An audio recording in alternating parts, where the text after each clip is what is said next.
Big wave drop knee bodyboarding is one of the hardest things you can do on the craft. It was pioneered by Jack the Ripper Lindholm at Pipeline back in the day. Then came Kono McGee, who was just an animal at Huge Pipeline. We had Paul Roach riding Chopu and other breaks, and then these days we've got the beast, Kim Feast from Western Australia. We caught up with him to see what makes him tick and how he does so well in such extreme conditions.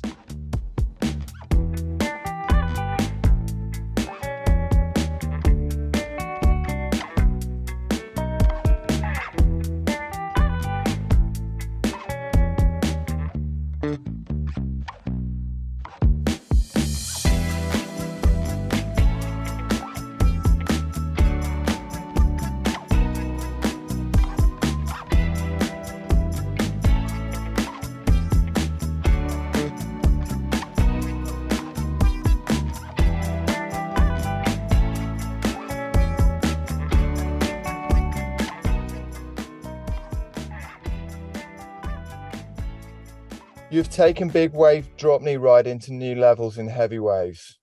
What is your driving force behind that? I guess like for here, one, it was when I grew up, like I'm 40, I look a lot younger than I am. So when I grew up, it was right when the first Riptide came out, like that was Dave Ballard, like all the Paul Roach, Kainoa. And I think I also got given a board that came up to like my chin. My second board was like way too big for me. So it was like I was so little, the board was so big. I had the magazines. And then from there it became this challenge because it is like you say, it's so challenging. It's so technically hard to do. And I don't know, everyone, like I found this middle ground here where lying down is fun. Like I had fun. All my friends were surfers. And then every time I'd jump on a surfboard, I'd end up wearing the board in the head or something. And then the challenge of drop knee, for me, it just like, I just gravitated to, and plus like I had that bigger board that worked better for drop knee. And then, yeah, I just had more fun. Any technique tips for big wave drop knee riding? I guess like the first one is being either prepared both mentally and as much as you can physically to get smashed, because you're riding a small craft without any traction on the bottom of it. The percentage of you in big waves coming off is a lot higher. That first one is just be prepared to get pounded. So the second one will lead from that in do some training. Like think of yourself as an athlete. You're trying to perform, you're trying to do some athletic performance in the ocean. It puts a fair bit of pressure on your knees and your hips, and the more strength you can do and actually actively train for it, the better you're going to be able to handle, especially in those bigger waves, because it takes everything out, every part of your muscle to kind of hang on and keep your rail in line if you're not using any little fins in your board. So I'd say, yeah, start some training. That'd be the next one. No, there's more. Yeah, because this like the big wave stuff, like I said, you can feel like you're hanging on. You've got to take your board design a bit more seriously. Yeah. And understand that like you can't just grab a little stock 41 like prone board off the shelf and expect it to perform where you're at your critical level. So your board design is critical. I worked like pretty tirelessly with Nick Mesritz and Dan Sylvester at NMD at the factory. Like I'd hit them up even, like get a custom, pay the actual money.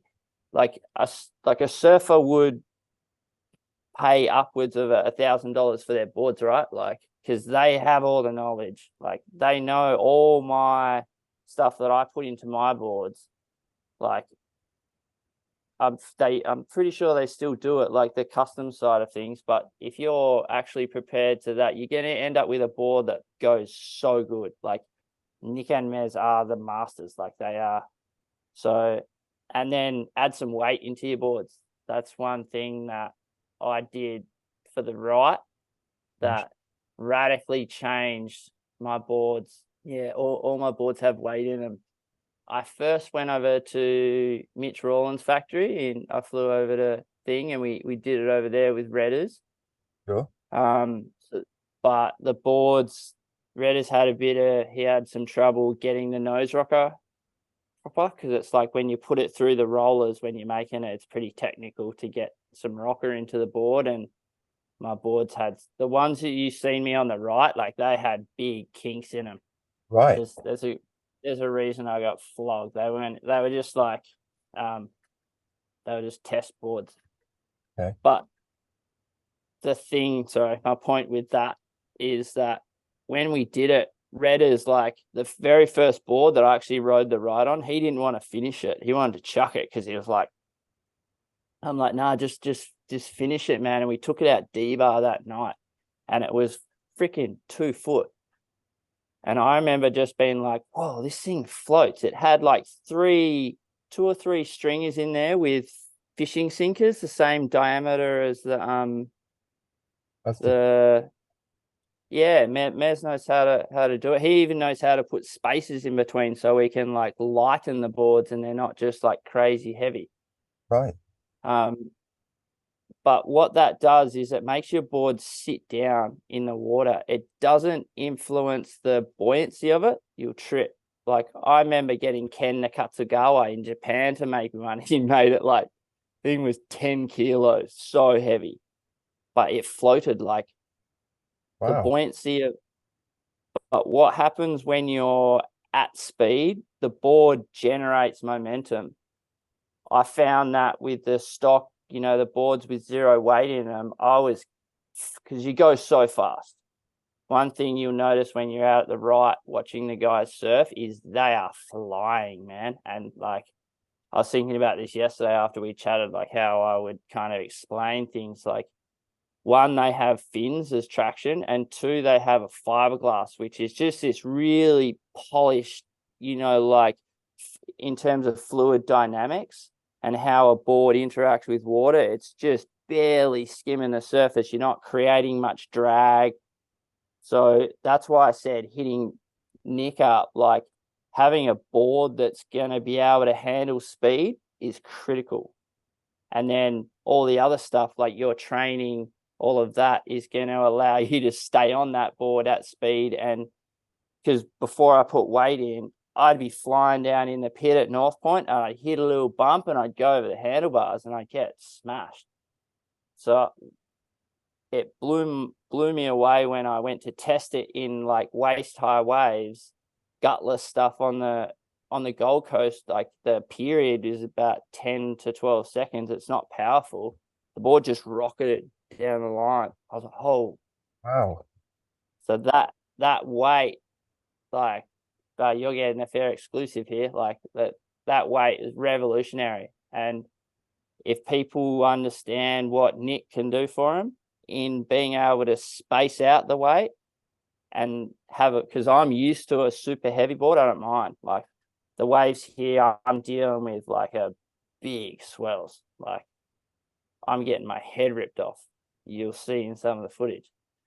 Like the beatings we take here, like I'm getting flogged. It's not a so that's why I said when you start moving up into those like 4 to 6 foot plus, if you're dealing with 18 seconds, the same kind of energy that Hawaii does, like, and you're pushing yourself to try and ride these waves that are at your limit, you're gonna get beaten. So yeah, the more training you do for your body, the more some underwater stuff. I would highly recommend doing like the breathing and the underwater training, because that way you just get comfortable being underwater. I used to go do like heaps of heaps of underwater training and breathwork stuff. It just gives you that ability to know that if you do come off, you can hold your breath. You're coming to the surface because you're holding your breath. You're full of oxygen. You're a balloon. Sure. So it's having those kinds of knowledges help you out when you're out in those situations where you're outside your comfort zone. So good. Thank you. That's amazing insight. Appreciate that. Epic. Any more? Well, when you think about it, when you scale a wave up in size, you're scaling up the amount of time that it's going to take you to get to the bottom, to do everything, to understand, to get your balance. You don't have time either. Like, you need to do everything perfectly. Like, so hopefully this footage will have some diversity of size, and you can actually see how I take off. I don't have as much backside footage because there's way more rights here. But there is a bit. I tried to include some, but just the approach and how to set your rail, on how to get your rail quickly, how to kind of that idea of keeping your center of gravity split down the middle of your board and your stance really squared, just locked down. And that's probably the other tip I would say is, like, just get your board and at home, just on flat, and just really start getting into, like, it sounds corny, but it's like just getting into your stance on your board and really getting, like, weighted down, because you need to be as strong as you can be, because you're going to be flying at speed on a bigger wave. It's just a slingshot.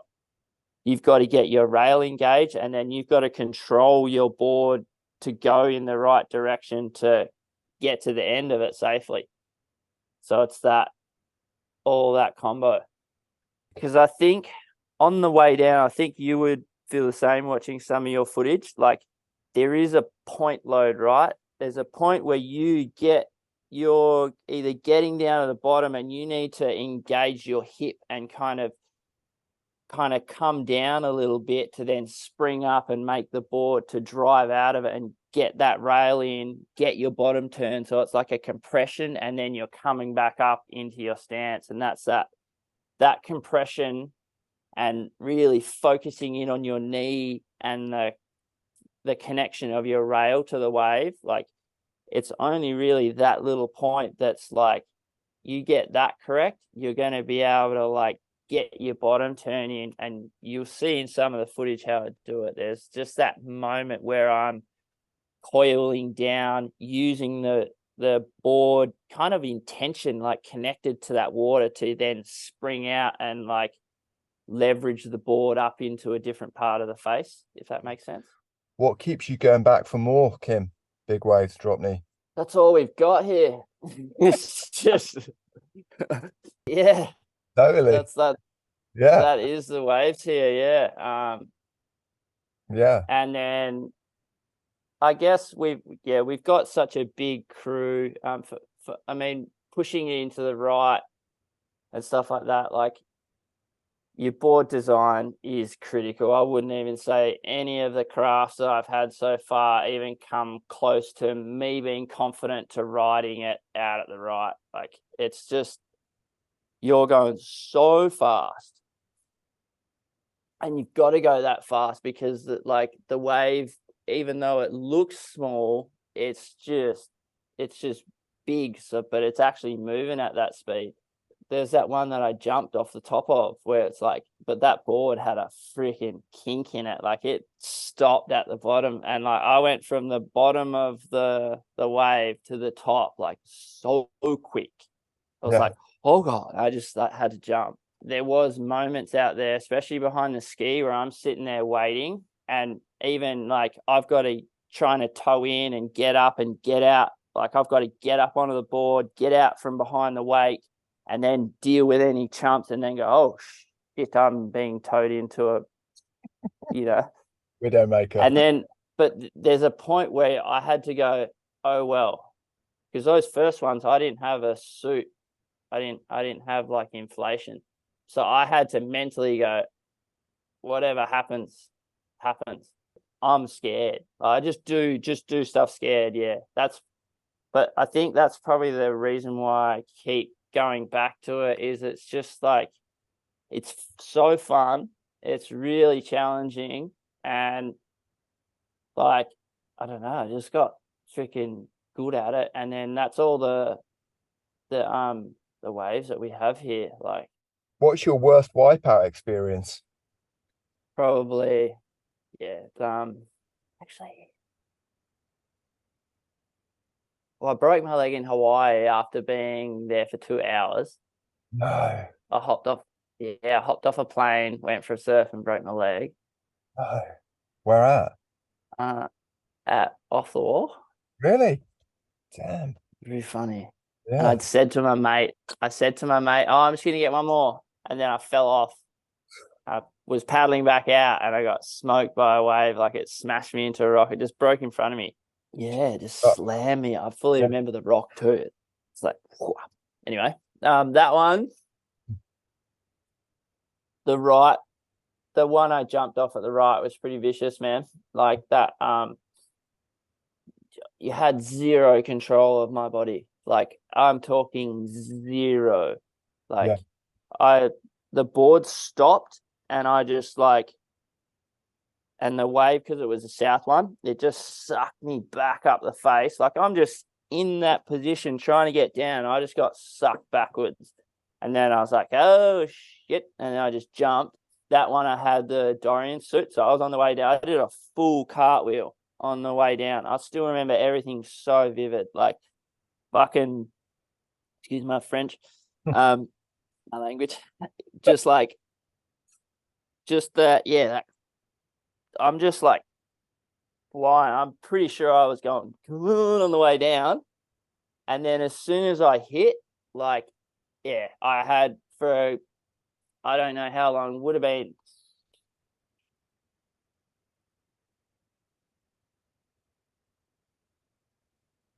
probably that long. Like, I had zero control.